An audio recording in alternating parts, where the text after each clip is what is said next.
여러분 안녕하십니까? 만으로 50세 이상 국민은 코로나19 백신 접종을 마쳤다 해도 한 번 더 접종해야 합니다.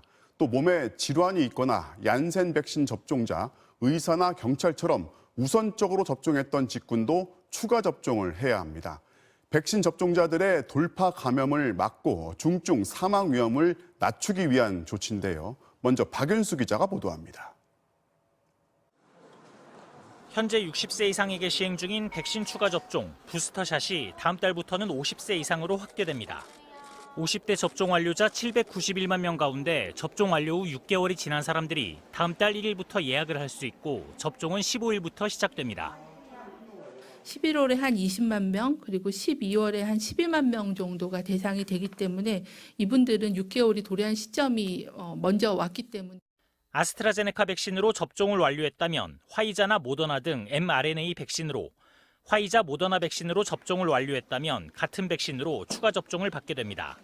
다른 백신에 비해 돌파 감염률이 높은 얀센 백신 접종자 148만 명도 오늘 밤 8시부터 예약을 시작해 다음 달 8일부터 추가 접종을 받습니다. 조금이라도 접종 시기를 좀 당기기 위해서 그런 예약 시점을 좀 더 당겨서 시행을 하게 되었습니다. 얀센 접종 완료자들은 같은 얀센으로 추가 접종을 받아도 되지만 화이자나 모더나 백신이 권장됩니다. 코로나 1차 대응 요원과 경찰, 소방, 군인 등 사회 필수 인력, 당뇨나 치매, 고혈압 등 기저질환자 중 의사로부터 추가 접종 권고를 받은 사람도 4분기 추가 접종 대상에 포함됐습니다. 면역 저하자와 얀센 백신 접종자는 접종 완료 2개월이 지나면 추가 접종이 가능합니다. 추가 접종까지 모두 3번의 접종을 하면서 각기 다른 3종류의 백신을 쓰는 건 권고되지 않습니다. 또 추가 접종 시 화이자와 얀센은 기본 1회분 용량을 쓰지만 모더나 백신은 1회분의 절반만 투약합니다. 추가 접종 대상자들은 예약일 이전이라도 다음 달 1일부터 의료기관 잔여 백신으로 접종을 받을 수 있습니다. MBC 뉴스 박윤수입니다. 새 확진자는 20일 만에 2,000명대로 올라갔습니다. 나흘 뒤부터 시작하는 단계적 일상 회복을 앞두고 각오했던 증가세가 이미 시작됐는지 모릅니다. 게다가 이번 주말은 헬로윈 데이입니다. 정부는 내일 단계적 일상 회복의 확정안을 발표합니다. 김아영 기자입니다. 오늘 낮 헬로윈 데이를 사흘 앞둔 서울 이태원 거리. 호박 모양의 장식품과 거미줄 소품으로 헬로윈 분위기를 내는 가게들을 쉽게 찾아볼 수 있습니다. 평일 낮이어서 거리가 다소 한산하긴 하지만 가게 곳곳에서는 이렇게 장식물을 걸고 본격적으로 헬로윈 데이를 맞을 준비에 나섰습니다. 이번 주부터 손님들도 늘고 있습니다. 이번 주 월요일 되자마자 원래 좀 초반 손님 유입도 더 빨라졌고요. 그리고 만석도 더 잘 되고. 일상 회복에 대한 기대감이 이동량 증가로 나타나고 있는 데다 헬로윈 데이까지 다가오면서 코로나19 확진자가 증가하고 있습니다. 오늘 발표된 신규 확진자 수는 2,111명으로 20일 만에 다시 2,000명대로 올라섰습니다. 백신 접종률이 높아지면서 20, 30대 확진자 발생률은 크게 감소한 반면 접종을 하지 않은 중고생과 외국인 집단, 접종 면역도가 떨어진 고령층을 중심으로 확진자가 늘고 있습니다. 접촉이나 이런 게 많아지는 것들도 유행 증가에 영향을 주고 있다고, 미접종군과 또 접종 후에 면역도가 떨어지는 추가 접종 대상자에서의 발생이 증가하고 있는 것. 정부는 미접종자가 코로나19로 사망할 확률이 접종자보다 9.4배나 높고 위중증으로 진행될 위험도 22배에 달한다며 백신 접종을 강력히 권유했습니다. 위중증 사망을 예방하기 위해서는 예방접종을 완료하는 것이 무엇보다도 중요합니다. 다음 주부터 예정된 단계적 일상 회복은 예정대로 진행됩니다. 정부는 다중이용시설의 운영시간 제한을 전국적으로 동일하게 해제하되 유흥시설 등 일부 고위험 시설은 일상 회복 1단계에서 밤 12시까지 제한을 두기로 했습니다. 정부는 내일 단계적 일상 회복의 최종 이행 계획을 발표할 예정입니다. MBC 뉴스 김아영입니다. 정부가 추가 접종, 이른바 부스터샷 대상을 점차 확대하고 있는 건 지금의 접종 완료가 안전을 완전하게 담보할 수 없다는 뜻일 겁니다.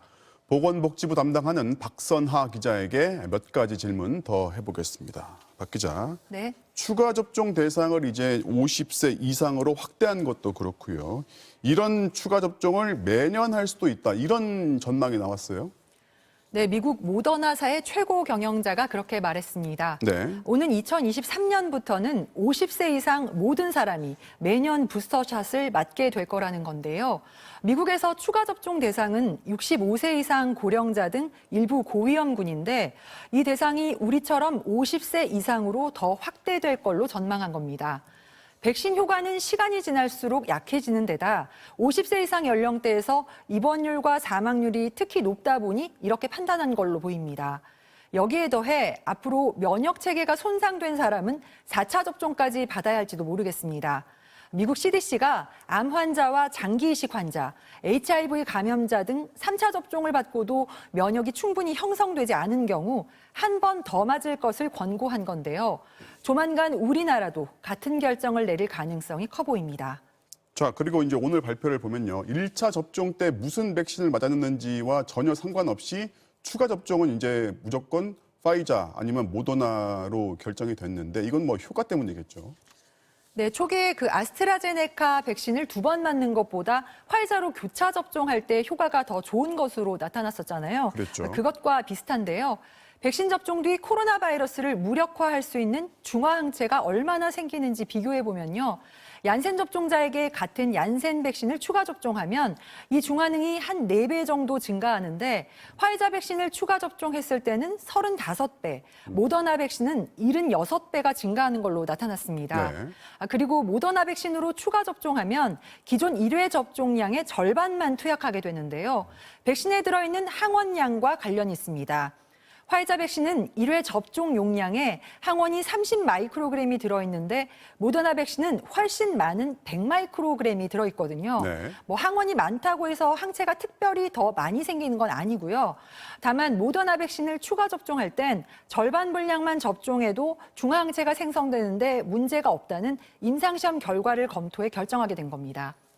그리고 이제 오늘 발표된 새 확진자 수가 2,000명을 넘었단 말이죠. 당장 다음 주부터 우리가 이제 단계적 일상 회복을 시작을 하는데 싱가포르 같은 경우는 우리보다 먼저 들어갔잖아요. 그런데 요즘 싱가포르는 하루에 확진자가 5,000명 이상씩 폭증을 하고 있어요. 이게 우리한테 시사하는 바가 좀 있죠.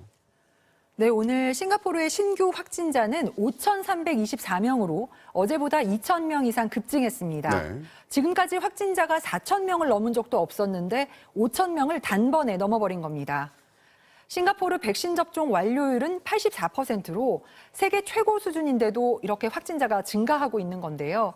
다음 주 우리나라도 단계적 일상 회복에 들어가면 확진자가 증가할 걸로 예상되고 있습니다. 다만 싱가포르의 경우 백신 접종률이 높다 보니 지난 한 달 동안 발생한 확진자 9만여 명 중 98.7%가 무증상이나 경증이었거든요. 그래서 아직까지는 의료 체계에 문제가 없는 거죠. 네. 우리 정부도 5,000명 정도까지는 확진자를 감당할 여력이 된다고 밝혔는데요. 확진자 수 급증에도 중환자 수가 늘지 않도록 하려면 백신 접종률을 더 높이는 게 관건입니다. 또 단계적 일상회복 과정에서 확진자가 급증해 중환자 병상 가동률이 80% 이상이 되면 긴급조치 형식으로 다시 방역이 강화될 수 있다는 점도 잊지 않아야겠습니다. 뭐 결국 돌고 돌아서 개인 방역이 가장 중요하다는 기본으로 돌아온 것 같습니다. 잘 들었습니다. 자, 지금까지 사회정책팀 박선하 기자였습니다. 이 코로나19 확진자가 숨질 경우 지금은 무조건 화장을 해야 하고 가족이 임종을 지키는 것도 허락되지 않습니다. 하지만 확진자의 시신이 감염을 일으킨다는 과학적 근거가 없다는 게 세계보건기구의 입장입니다. 정부가 단계적 일상 회복에 맞춰 이 확진자 장례 지침을 고치기로 했습니다. 김성현 기자입니다. 코로나19 사망자의 시신이 밀봉된 관에 실려 화장장으로 향합니다. 병실에서 나올 때부터 특수 처리된 비닐팩으로 2차 밀봉을 마쳐야 비로소 운구가 가능하고 수의를 입힐 수도 염습을 할 수도 없습니다. 시신을 밀봉한 뒤 화장하는 것도 임종 시 입회를 허락하지 않는 것도 모두 감염 확산을 막아야 한다는 이유 때문입니다. CCTV로만 몸 발치해서 봐야 될 때 손 한 번 못 잡아주고 몇 시간도 안 돼서 화장이 됐다는 게 슬프고. 먼저 화장한 뒤 장례를 치르게 하는 건 에볼라 때부터 적용돼 메르스를 거쳐 코로나19 초기 때까지 이어져온 국제 지침입니다. 그런데 세계보건기구와 미국 질병통제예방센터는 지난해 코로나19 사망자의 시신이 감염을 일으킨다는 건 과학적 근거가 전혀 없는 미신에 불과하다며 선화장 후장내 지침을 폐기했습니다. 사망을 하게 되면 그렇게 되면 이제 숙주가 죽은 거잖아요. 사실은 바이러스는 더 이상 기능을 하지 못하게 돼요. 그렇기 때문에 코로나로 사망한 자는 더 이상 감염을 일으킬 수가 없어요. 세계보건기구에 따르면 임종 후 영안실에서 가족이 참관할 수 있고 다만 손으로 만지는 것만 안 됩니다. 사망이 확인된 이후엔 염습과 수의를 입혀도 되고 비닐팩 밀봉은 하지 않아도 괜찮습니다. 이 같은 국제기구의 기준을 참조해 우리 정부도 코로나 사망자 장례 지침을 개정할 예정입니다. 장례 지침에 대한 개정의 필요성이 계속 제기가 돼서 빠른 시일 내에 정리해서 장례 관리 지침을 개정하고 안내해 드리도록. 정부가 코로나19 사망자 2,800여 명에게 사실상 화장을 강제하는 대가로 유가족 등에 지급한 장례비는 239억 원. 이제는 이 돈을 유가족 위로금으로 전환하거나 다른 용도로 사용해야 한다는 지적에 대해서도 정부는 지침을 보완하겠다고 밝혔습니다. MBC 뉴스 김성현입니다.